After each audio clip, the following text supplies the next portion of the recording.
പിന്നെ ഞങ്ങൾ ഡിസ്ചാർജ് ചെയ്യണേക്ക് മുമ്പ് ഒരു ആരോ റൂട്ട് ബിസ്ക്കറ്റ് 1/2 ഗ്ലാസ് ചായ ഒക്കെ വായി കൂടി കൊടുത്ത് കഴിച്ച് കുഴപ്പമില്ല.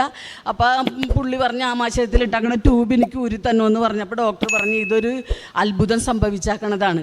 ഇത് ഊരിക്കഴിഞ്ഞാൽ കീറി മുറിക്കാൻ ഇനി 1 ഇഞ്ച് സ്ഥലം പോലുമില്ല. 12 മണിക്കൂർ എടുത്തിട്ടാണ് ഈ ഡാമേജായ ഭാഗങ്ങളൊക്കെ മുറിച്ച് മാറ്റി സെപ്പറേറ്റ് കാര്യങ്ങളൊക്കെ ചെയ്താക്കണം. അപ്പോൾ ഇത് പെർമനൻ്റായിട്ട് കിടക്കാനുള്ളതാണ് ആമാശയത്തിൽ നിന്നുള്ള ട്യൂബ്. അപ്പോൾ അവർ തൽക്കാലം അത് വളച്ച് വെച്ചൊക്കെ ഒട്ടിച്ചാണ് പിന്നെയും ദിവസങ്ങൾ കഴിഞ്ഞ് ഞങ്ങളെ ഡിസ്ചാർജ് ചെയ്ത്.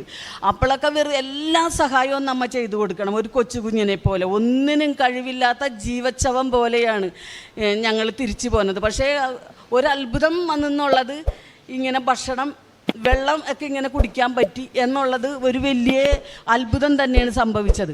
പിന്നെ അന്ന് തൊട്ട് ഞാൻ പ്രാർത്ഥിക്കാൻ തുടങ്ങി.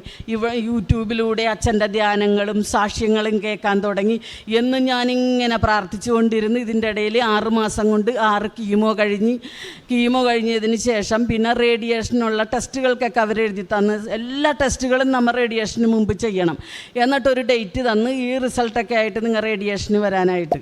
അപ്പോഴെല്ലാം ഞാൻ കർത്താവിനോട് പ്രാർത്ഥിച്ചുകൊണ്ടിരുന്നു, കർത്താവേ അവയവങ്ങൾ ആന്തരിക അവയവങ്ങളും ഒക്കെ മുറിച്ച് മാറ്റിയിട്ടും ശരിയായ റൂട്ടിൽ കൂടി ഈ ജ്യൂസ് ചെന്ന് ദഹനം ചെയ്തിട്ടുണ്ടെങ്കിൽ കർത്താവിന് അസാധ്യമായിട്ട് ഒന്നും തന്നെയില്ല.